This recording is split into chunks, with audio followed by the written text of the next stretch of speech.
Hello and welcome to our very first episode of the Time podcast in 2022, the first episode of the second season, and obviously lots of epic things are going to happen in 2022. But before we go into what the Time community will provide in 2022, I'd like to actually first welcome Penny and Sue on the podcast. Welcome the two of you. It's great to have you here. Thanks, Timo. Great to be here.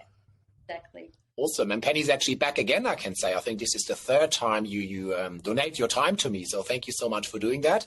And also great, Sue, that I could finally convince you into being on the show. I really look forward to what you have to say. But Penny and Sue, before we talk about 2022, I'd like to go back to 2021.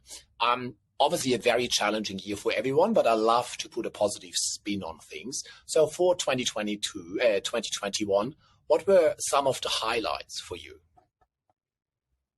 Shall I go first? Yeah. Sure. Look, I think from a time perspective, definitely the fact that we could continue and support the community, the Time community. It was really important to make sure that we could do that because, it was a tough time for everyone and the industry especially, and to have time as a community, as part of a family that people could go to and talk and be a part of. I think going online has been great in the sense that we could connect with more regional, more interstate, and then match mentors from all over Australia with mentees from all over Australia, as opposed to if you're in Sydney, you get a mentor in Sydney. So I think, those advantages were great in 2021. So Yeah. 100%. I think that, what do they say? One door closes, another door opens, and that was definitely an opportunity without a doubt. And I think the other things for me were, the online workshops, and to your point, Penny, brought into our interstate community and including our New Zealand community, of course. So our interstate, our international, and Canada, into which was really great to see that, the faces from the Time community I'm going to say right around the globe, but, in two other destinations globally and then in the other states. And then the other highlights were, I loved Michael Londragan's Fireside Chat. He brought to us some really insightful information and some valuable information at a really difficult time. And I think the other thing too was the focus that we had on mental health. And, Tim Hoopman did a fantastic job through his Beyond Blue speaking background, in bringing us some really good advice, and again, some great insights and valuable information on how to deal with mental health. And at such a difficult time when I think we all thought 21 would be back to, not quite normal, but some kind of normal, and we'd all be out, and we all got out, and then we didn't get out. And then, of course, our colleagues in Victoria really just had a terrible time of it all. So they were the highlights for me, as well as all the other fantastic workshop speakers that we had. I think the last normal year we had within Time was probably 2019, which was already bushfire, affected. So from a travel perspective was also a bit different. But if you compare 2019 to 2021 and look at the Time program and community, what are things that we still had in 19 that you missed in 21? Well, I think number one is the networking, obviously face-to-face networking. I mean, that's a big part of Time. And that's something, it's been interesting. We've been getting a lot of feedback over the end of the year, beginning of this year, to start looking at what we're going to do in 2022. And every single bit of feedback has been about face-to-face. We need the networking. We love the networking. We love, working with the other mentees in our graduation group, getting to know them. And that's obviously been very difficult with the whole, online. It's not as easy to go and have a drink with someone, when you're online that you haven't met before. So, yeah, definitely, if we can get back to face this year, that would be amazing. Mm-hmm. Yeah, I I think. And I think the other thing about networking has been really interesting in seeing the new mentees coming in and requesting networking, or networking has been much more highly valued to them than we'd noticed before. It was really more around the mentoring program, whereas now the mentees are really requesting in their expressions of interest when they're applying to be a mentee that networking is quite key to them. So we're also seeing some new entrants into the industry, people who've got good background, good experience, but potentially may have sat on the periphery of the industry, but into the industry. So, it's definitely different. And transitioning into 2022, obviously our vaccination rates are actually pretty high compared to the rest of the world. Unfortunately, also the case numbers has gone up, but we haven't really seen, a lot of restrictions being issued. So from your point of view, what can the travel industry actually expect in 2022? So I feel extremely positive. I mean, my office is at Mascot and I face the runways of the airport, and some days I can't hear anyone on Zoom or anyone at my desk because of the amount of planes that are now flying.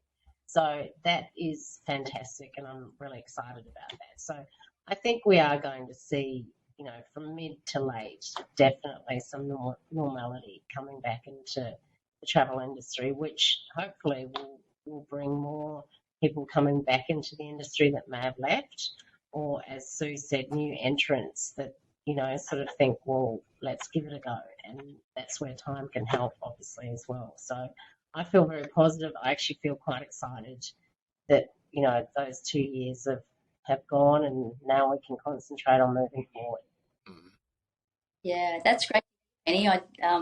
Because I'm only hearing, obviously, anecdotally, not working. I'm hearing anecdotally from friends, neighbours, non-industry people, that they are interested in travelling again. And you're right, later from the middle of the year to the end of the year, there are definitely concerns around it. But I think, and I think governments have a huge part to play. They need to provide a level of comfort around restrictions. That obviously can't provide that around the pandemic itself, but around restrictions and how restrictions may impact the travel experience, because I think that's what's keeping a lot of people sitting at home at the moment, potentially and daydreaming and planning, but not committing because they don't know they don't want to be caught out.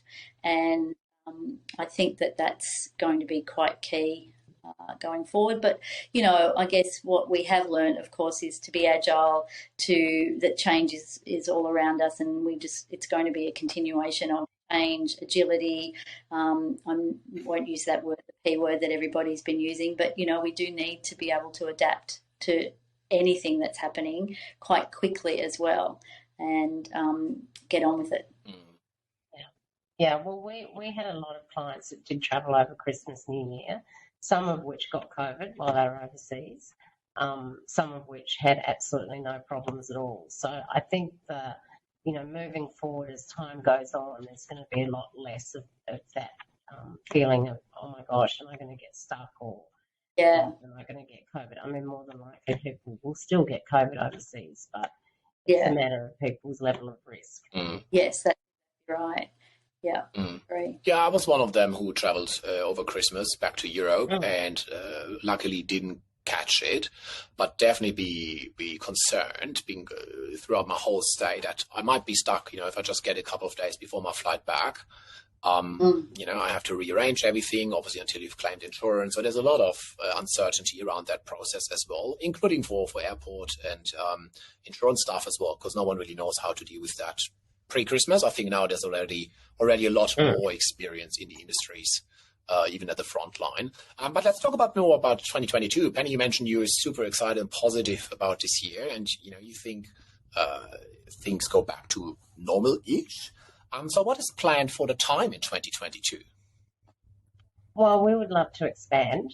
Obviously we have expanded online with regional and more interstate. But, pre-COVID, we had plans to expand overseas.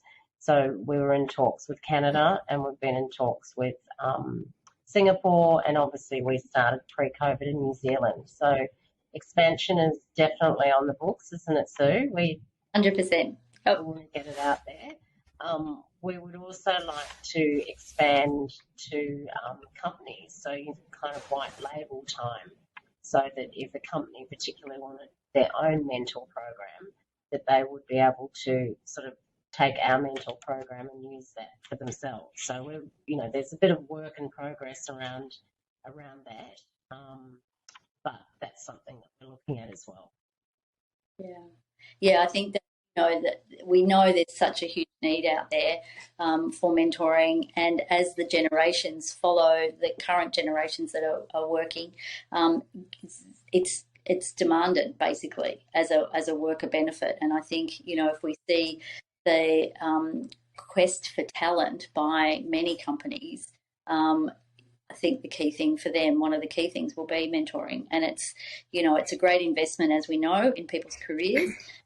And importantly, it helps build loyalty within a company. I think the other things we're going to see in 2022 are some of the same, of course, and we'd love to see some more face-to-face functions, as Penny said earlier. We definitely want, to get back to networking, some face-to-face workshops. Tim Hoopman is going to run another series on mental health, and this is really around mental health in going back to the office, because there's a lot of anxiety around that, and he's got some great resources again from Beyond Blue to help us through that and to give advice to our people and our community, and how to deal with people who are dealing with different circumstances within the COVID environment, because it isn't just a one size fits all. And, of course, we've got parents who are going back to the office for the first time. They've got kids at school. There's so many different permutations. So, I think, again, another good year of interesting workshops and more importantly, relevant topics for our community. I find the aspect very interesting that you want to bring time into a company, or as an option for a company to adopt a time program as their personalized mentoring program. Now, if you think about all the new challenges and opportunities, however you want to look at it, that we just briefly mentioned, and there's a few more, obviously, how can the time actually assist then mentees in such a company, but also in general? Assist as in 2022 moving forward, or? For sure, yes. Yeah. Well, as we've both said, it's going to be an interesting year with lots of changes, and I think, time with the mentors, it's all about the mentors at the end of the day, their expertise, their knowledge that they pass on to the mentees. So I think, really, whatever the mentees are experiencing, whatever hardship it might be, or, the fact that they're a bit nervous about even coming back into the industry. I mean, I know myself, I've got staff that have got jobs while we've been going through this, and, talking to them now where we're coming out of it, and I'm saying, can you come back to work? They're like, well, I'm a bit nervous to come back to travel because it's not really stable, and I don't want to give up the job that I'm earning money from and come back and then you stand me down again. So, there is still that level of nervousness, and I think that might change as the year goes on, but that is also obviously something that, within the time program, some of the mentees would be feeling that as well. Do I come back into travel or not? And that's where obviously the mentors can guide them through that. And I think I'll just add to that, as Penny said, with the mentor base that Time has, it's such a broad base, and importantly, it's agnostic as well. So, it means that for companies wanting to bring a mentoring program into their business and their personal development for their team members, the great thing is that there is such a broad base of agnostic and mentors with huge experience, and also the fact that it's confidential. So it builds between a mentee and a mentor if that relationship is outside their own company. But also importantly, I think the feedback that we've had from the graduates over the years has really been the fact that their mentor may not have been in the same industry sector as them, but introduced them to many other people, which has helped them in their career in their existing sector, or of course, allowed them to broaden their horizons from a business perspective and a personal development and career development perspective. So, I think there's a lot in it for a company to put their people through a time program, and equally for anyone wanting to invest in themselves. New year, new me, new resolutions, what everyone is thinking of on the 31st and forgets about on the 2nd of Jan. However, I think this is a great opportunity to establish some accountability. So something that you would do differently in 2022 compared to before. My new saying for 2022 is less Zoom and more in the room. I just want to be able to, connect, go back to that. And, I'm encouraging my staff to come back into the office. We've got a boardroom full of hoteliers right now presenting to the staff. I think we just have to get back to that. And that's my New Year's resolution, is to less Zoom and more in the room. Love it. I make New Year's resolutions. And, for me, I'm really not going to do much different to what I've done, anything different really to what I've been doing, other than getting out a bit more, I'm sure. But I think for me, I've always, it's about adapting to change. It's about being agile, being open to new opportunities, and, really importantly, helping people and supporting people through these times and seeing what else we can time and collectively as a group and a community can do for each other, because it is a really tight-knit community. And, we want, as Penny said earlier, we want to grow it not just in Australia and New Zealand, but grow it globally. And I think it's, it's quite key. And if we can get on the front foot now, going into this year, and look at all the opportunities that we can, then I think, or that present themselves to us, then I think, the job is done. Wonderful. I think, in case someone is listening who does not have a What I Want to Do Better in 2022 project, I'd highly suggest to actually just get involved with us, with the community at Time. Either if you're looking for a mentorship yourself, if you want to be a mentor, or if you've even been part of the community already and just been a bit quiet in the last 2 years, I think now it's a good time to raise your hand and let's rebuild this beautiful travel industry all together in 2022. My project for 2022 in regards to assisting that is continuing this podcast and obviously supporting the Time community in general. So thank you very much for listening. Thank you to two of you for being with me for a few minutes and sharing your thoughts. And I am also looking forward to a lot of more in the room, less Zoom. Thank you very much. Thanks, Timo. Thanks, Penny.